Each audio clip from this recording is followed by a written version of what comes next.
Good evening, everyone. I love basketball, and against Father Mark's wishes, I'm going to relate this talk to basketball. Uh,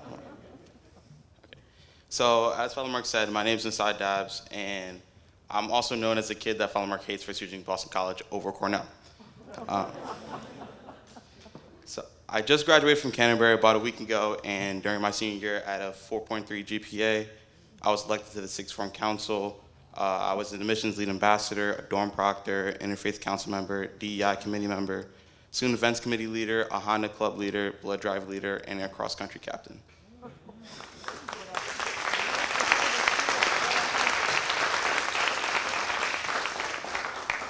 I was recently inducted into Canterbury's Honor Society, and as Father Mark said, I had received 4 awards just this past week, and 2 of them being a very high award.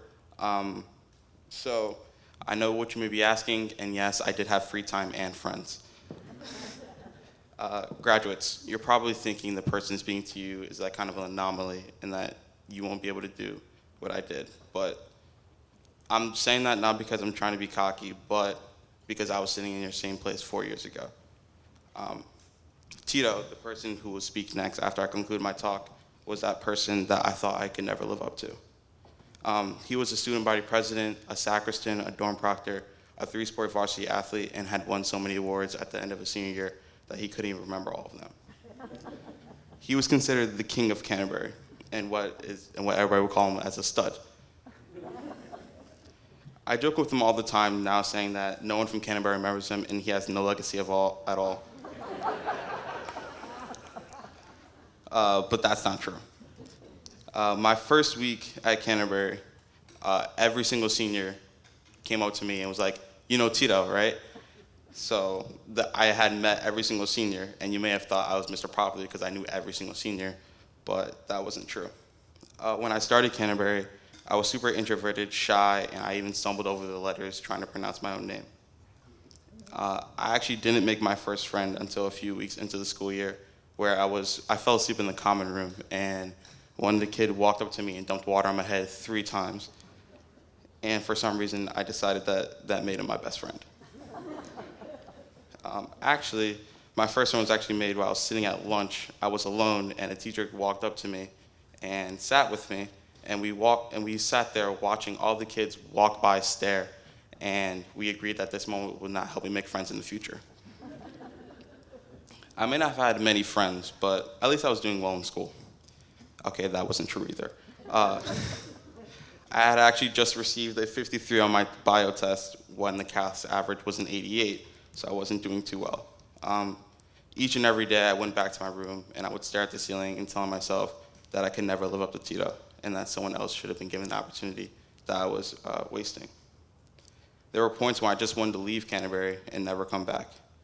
I just wanted to find a ditch on the side of the road and curl up into a ball and stay there forever. But then I remembered, students aren't allowed off campus without parent permission. But what actually kept me going was the words of my mother saying, "As long as you try your best, I'm proud of you." I kept pushing and ended up my freshman year with a total of 5 friends and a 3.8 GPA.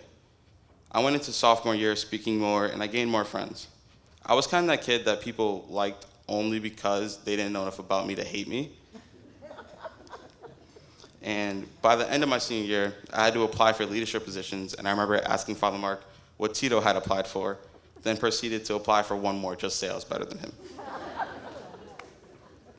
I ended up being selected for a boarding proctor and admissions lead ambassador, and I was elected to the Fifth Form Council for the same reason, that no one hated me and no one had grudges against me.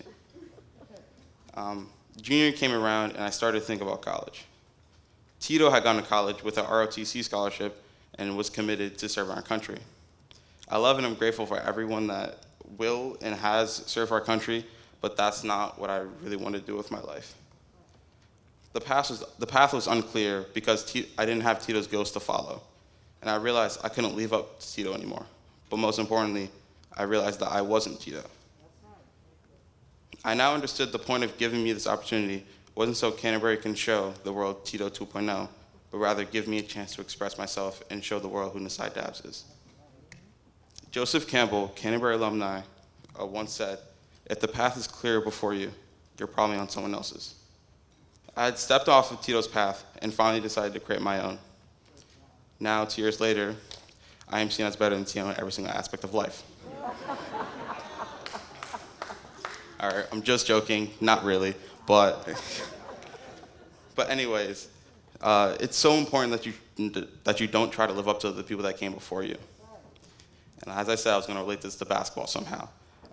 Just as Kobe, and I have so much respect for him, and may he rest in peace, but as a basketball player, he chased the ghost of Michael Jordan. And unless you're a diehard Kobe fan, you would never say Kobe's better than Michael Jordan. It's important that you try to be yourself and different from everybody else, just as LeBron has done. That's why the debate is between LeBron and Michael Jordan instead of Kobe. The power of achievement is only as great as the power within the journey taken. The joy of everything comes in the journey that you take, and the uniqueness of each and every one of your paths will be special. My advice is not to try to live up to others, but rather be different from them. Keep your aspirations high, and don't stop at the sky when there's footprints on the moon. Thank you.